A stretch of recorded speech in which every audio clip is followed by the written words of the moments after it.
Veterinary college hostel വളപ്പിൽ തെരുവു നായ്ക്കളെ ഓമനിച്ചാൽ വിദ്യാർത്ഥിക്ക് 1000 രൂപ പിഴ. ഭക്ഷണം നൽകിയാൽ പിഴ സംഖ്യ 2000 രൂപ. പ്രതിഷേധിച്ച് നിരാഹാര സമരം നടത്തി യുവാവ്. വൻപിച്ച ഓഫറാണ്. അതായത് പട്ടികളെ തൊട്ട് കഴിഞ്ഞാൽ 1000 രൂപയും ഫീഡ് ചെയ്ത് കഴിഞ്ഞാൽ 2000 രൂപയും. ഇതാണ് വൻപിച്ച ഓഫർ. അതായത് മണ്ണൂത്തിയിലെ വെറ്റിനറി കോളേജ് കൊടുക്കുന്നത്.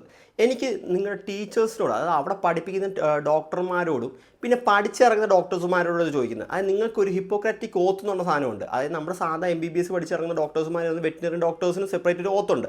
അത് നിങ്ങൾക്ക് നിങ്ങളുടെ അറിവും നിങ്ങളുടെ നോളേജും സ്കിൽസും നിങ്ങളുടെ പേഷ്യൻസ് അതായത് നിങ്ങളുടെ പട്ടികളായിക്കോട്ടെ, പൂച്ചകളായിട്ട്, പശുക്കളായിക്കോട്ടെ, അതിൻ്റെ നല്ലൊരു ആരോഗ്യത്തിന് വേണ്ടിയിട്ട് നിങ്ങൾ യൂസ് ചെയ്തോളാം എന്ന് പറഞ്ഞ രീതിയിലൊരു ഓത്താണ് നിങ്ങളത് ഇത് ചെയ്യുന്നത്, പ്ലെഡ്ജ് ചെയ്യുന്നത്. ആ ഓത്ത് നിങ്ങളുടെ ടീച്ചേഴ്സിന് അത് അറിയുമെന്ന് ഞാൻ വിശ്വസിക്കുന്നു. എന്നിട്ടാണ് നിങ്ങൾ ഓരോ ഇതേപോലത്തെ ഒരു പരിപാടി ചെയ്യുന്നത്. അത് ഞാൻ വേറെ ഒരു ഗവൺമെൻറ് ആശുപത്രിയിലാണെങ്കിൽ പോട്ടെ, എല്ലാം പോട്ടെ നോക്കാം. ഇതൊരു വെറ്റിനറിയൻ കോളേജിൻ്റെ അകത്ത് പട്ടികളെ ഫീഡ് ചെയ്യുന്നതല്ല ഒരു പ്രശ്നം. അവരത് റീലൊക്കേറ്റ് ചെയ്തോളാം എന്ന് പറഞ്ഞു. ആ പ്രൊട്ടസ്റ്റ് ചെയ്യുന്ന ആൾക്കാർ അത് റീലൊക്കേറ്റ് ചെയ്തോളാം, ആ പട്ടികളെ എല്ലാം എടുത്തിട്ട് ഷെൽട്ടർ ചെയ്തോളാം എന്ന് പറയുന്നുണ്ട്. ആ ഷെൽട്ടർ ചെയ്യുന്ന ടൈം വരെ അതിനെ ഫീഡ് ചെയ്യണം എന്ന് മാത്രമേ അവർ ആവശ്യമുള്ളൂ. അതുപോലും സമ്മതിക്കാൻ പറ്റാതെ നിങ്ങൾ വണ്ടി പണിയുന്ന ലാഘവത്തോടെ മൃഗങ്ങളെ കാണുന്ന രീതിയിലാണെങ്കിൽ നിങ്ങൾ അവിടെ പഠിക്കുന്നതിൻ്റെ ഉദ്ദേശം എന്താണെന്ന് മനസ്സിലാവുന്നില്ല. അതായത് ഇതേപോലത്തെ ഡോക്ടേഴ്സ് ഇതേപോലെ ഓരോ വെറ്റിനറി ഹോസ്പിറ്റലിൽ നിൽക്കുന്ന സമയത്ത് നമ്മൾ സ്നേഹിക്കുന്ന നമ്മുടെ പട്ടികളെയും കൊണ്ട് അവിടെ വിശ്വസിച്ച് വരുന്ന സമയത്ത് നിങ്ങൾ എന്ത് വിശ്വസിച്ച് ഞങ്ങളെ ഏൽപ്പിക്കും?